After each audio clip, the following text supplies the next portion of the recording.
Hey gang, it's JC, and this is your Daily Dose for Thursday, August 12th, 2010. A cooperative adventure with Mind Active in beautiful downtown Brentwood. We are available on your mobile phones now. You got David Murray's weather forecast and the audio on iTunes of the Daily Dose. Down in the corner, archives at the top of the page, and we roll on with our 15-month paid vacation. I got to start with something that's sort of nitpickish, because I read all of your email that comes in, and there's a little thing, I think it's up in that corner up there, where you can, it just says contact JC, send me an email. And we're getting a lot of like weird ones. Why do you wear hats? I just wear a hat because it's usually very bright and sunny. I record these about 10:30 every day, and I can't even, you don't want to be squinting all the time, you look terrible. Why do you wear sunglasses? Same reason. Your hair looks funny. Well, I'm usually wearing a hat. Sometimes I don't, but this is my hair. It looks like a comb over. No, comb over is when you take your hair from over here by your ear and put it all the way over the top. Not doing that. I don't understand. What are you using to grow hair? Because I see that your hair is so much longer. What are you using? I'm using the absence of a scissors. I just always used to keep my hair really, really short. And just in the last few months, I've turned into a slob, so I just let my hair grow out, not using anything to grow hair. It's just coming out of my head the way it already has. When you jumped in your pool, you held your nose. Why did you hold your nose? Well, there's two reasons. First, I had just put a ton of chlorine in the pool, and I knew I was going to jump in, and I didn't want to ingest all that. Matter of fact, after you shock the pool, you're not supposed to swim for 4 to 6 hours, and so I didn't want to ingest all that. My father-in-law was floating on a raft, so he was above the water. It wasn't bothering him, but if I was going to jump in. And also, it's sort of like the standard summer thing, where you go, when you jump in the water. I thought it was being cute. You look like a big pussy. You held your nose. So, I don't know. I get up at 6:30 in the morning, and I start working on the Daily Dose. We record about, 10 or 10:30. I work pretty hard on this. Even listening to what I say is they're all about cosmetics. Because if it is, it's sort of depressing. All right, I have that off my chest. Let's move on right now. Channel 5, I'm just saying. The feature, what I thought was supposed to be about experienced, seasoned commentators with credibility. And they keep putting Gary Berkeley from Belleville. Gary Berkeley from Belleville on, and he's sort of predictable. He hates everything. And if you look, next time they put this guy on, he was on last night. Next time you put him on, he's basically doing Dana Carvey's grumpy old flippity-flu. So watch him. Just picture him as Dana Carvey, and the segment will seem a lot funnier. All right. When I was a kid, the nuns were, and when I got older, I realized they were trying to teach us about obedience, listening to what our parents say and then doing what they want us to do. And so I remember they told us a story about a little girl went camping with her parents, and she was supposed to sleep on the bunk bed, and instead she wanted to sleep on the floor, and they know you can't sleep on the floor. So after her parents went to bed, she slept on the floor anyhow. Then a while later, she started getting headaches, and then she died. And they did an autopsy. This is, like 7 and 8 year old kids, and the nuns are telling us a story about an autopsy of a child. And they cut her head open, and they found an entire colony of spiders living in her head because she had disobeyed her parents and slept on the floor. A spider crawled in her ear, and a colony of spiders in her head killed her. And we're like, oh, we better listen to Mom and Dad. This sounds like one of these stories, but it isn't. 75-year-old guy living in Massachusetts was struggling to breathe, so they called 911 and they took him to the emergency room.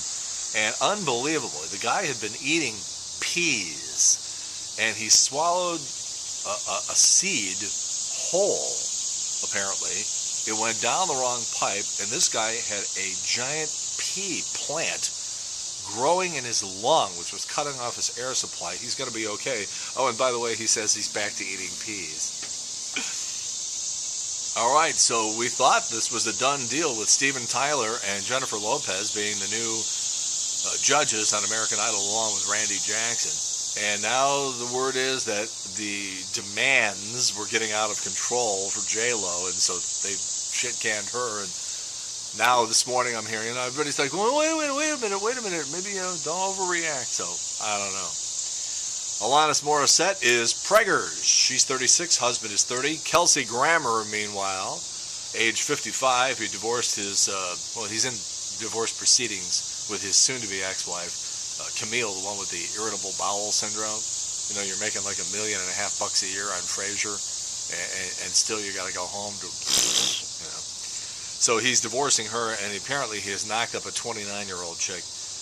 He's 55, she's 29. Kelsey has 5 kids from previous relationships. Not very Republican and conservative of you, Kelsey. I'm just saying. New CNN survey says 20% of adults in serious relationships or even marriage are in love with somebody else. That's 5 million of us. No, there's no reason to be paranoid. 90% of women in the American workforce say they have been sexually harassed in the workplace. Now, most of it is just jokes or comments. Hey, Mrs. Johnson, I remember you from the secretarial pool. Hey, what's that you're wearing? Hey, your ass looks great. You know, that sort of stuff. 10%, however, were flat out told, you do me and you get a promotion. See, that's in the American workforce. You want to move over to radio where all promotions are given out that way? Legendary TV producer David Wolper died yesterday at the age of 82. He produced Roots, a documentary on the assassination of RFK, and many other of Rush Limbaugh's favorite comedies. Todd Phillips, the director who made The Hangover, Starsky and Hutch, and Old School, apparently is working on a John Belushi movie. This is a bad idea.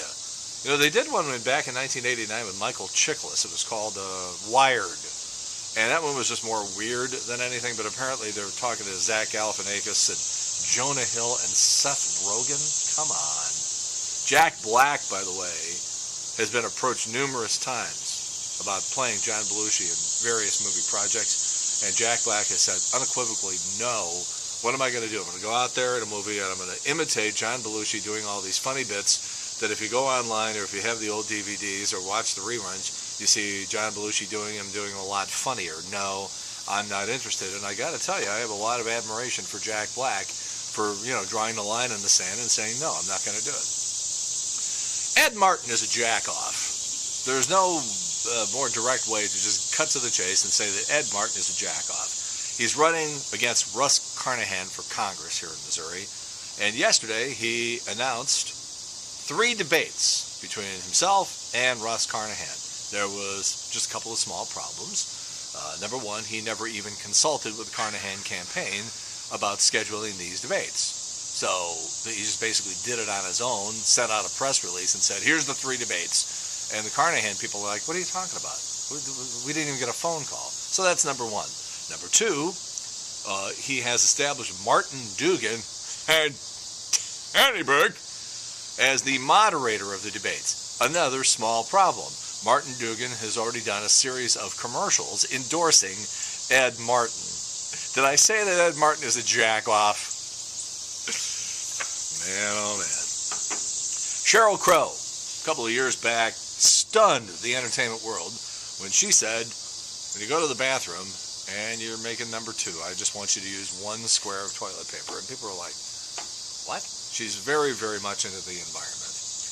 And then she said she was joking, but you heard about these contract riders. You know, when I was on Casey back in '84, that was one of the first things we did. I had gotten a hold of a 30-page contract rider for Joe Walsh, and we were reading it on the air. Nobody had ever heard anything like that. I know years later we did Mariah Carey's contract rider, and it's like, I have to have 6 bottles of Evian water and that sort of stuff.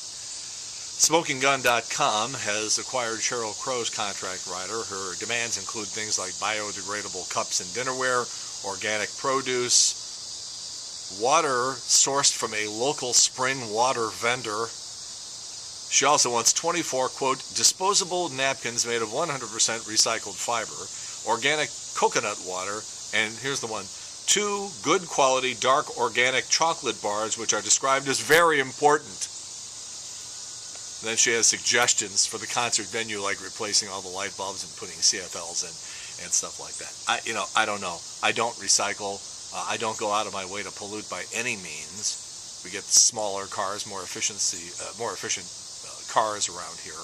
We did that a couple of years ago. But until the big polluters, the people who are dumping, the big corporations who are dumping crap into the air and into the sky and into the water and into everything. I just see it as pointless when you're trying to like recycle your. We'll wait for the big guys to do it first.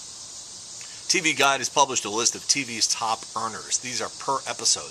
These are salaries per episode. David Caruso, CSI Miami, gets $375,000 a show. Dennis Leary, Rescue Me, $350,000 a show. That's on cable. It's on FX. In the comedy world, Charlie Sheen, 2.5 Men. Every episode, the dude pulls down $1.25 million. John Cryer, the co-star, $550,000. You get a new agent, John. Marsha Cross, Terry Hatcher, Felicity Huffman, and Eva Longoria Parker each get $400,000 an episode for Desperate Housewives. Tina Fey gets $350,000. Jeremy Piven gets $350,000. Now, let me tell you, there is a show business injustice. Steve Carell, $297,000. How is Jeremy Piven getting $350,000 and Steve Carell's getting $297,000? Like I said, somebody needs some new representation. The 17-year-old kid on 2.5 Men, Angus Jones, $250,000 an episode. On the late night and talk show syndication scene, Oprah, $315 million per year. Judge Judy gets $45 million. Dave, $28 million. Jay, $25 million. Ryan Seacrest, $15 million. Matt Lauer, $16. Katie Couric, $15. Brian Williams, $12.5 million a year. According to a new study, you use your flash on your camera, it's going to make you look 7 years older. The hard light comes from flash, and it just accentuates wrinkles and blemishes and bloodshot eyes and skin damage, and it makes you look 7 years older. The best time to take pictures is without the flash, right before sunup and right before sundown. Then you get that beautiful sort of orange tint too. That's the time to take pictures. If you got to use a camera phone, they say don't use Motorola, Windows phones, or Blackberries. They take the worst pictures. All right, JC's Video Village this week is a bunch of TV spots they ran back in 1993 when I was joining 101 The Fox. It was a turning point in my career because they really, the guys who wrote the commercials were obnoxious jerks and were talking about me being fired. And it's like, yeah, but I wasn't fired here. And I wasn't fired. Yeah, but it's better. And I'm like, that was the point at which I stopped releasing or relinquishing creative control over stuff like that. Anyhow, that's JC's Video Village. The Wayback Machine goes back to 1989. Janice Huff, Weekend Today show, but she used to do the weather on the noon show with Jennifer Blum on Channel 5 back in the 80s, and we have that. She was good then, she's good now. Not necessarily the news is a funny piece with Whitey Herzog. JC's Eye Candy today. You know, I'm always surprised that people can't tell the difference between something they get on the internet and something that's been photoshopped and something that's real. And there's always these pictures, and it's like, wow, look at these amazing pictures, and it's like, how can you not tell that's phony? Okay, that having been said, what we have today for you is video, about 90 seconds long. It's a beach in Finland, and watch how fast it goes from being a beautiful sunshiny day to it looking like Armageddon. You just wouldn't even believe this. You got to see this video. All right, tomorrow, something we call Men at Work, and 7 amazing facts about the internet. All right, so join us tomorrow for the Daily Dose.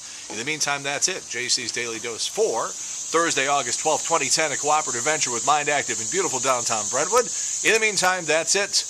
We've beaten this one to death. Have a good one. See you later. Bye.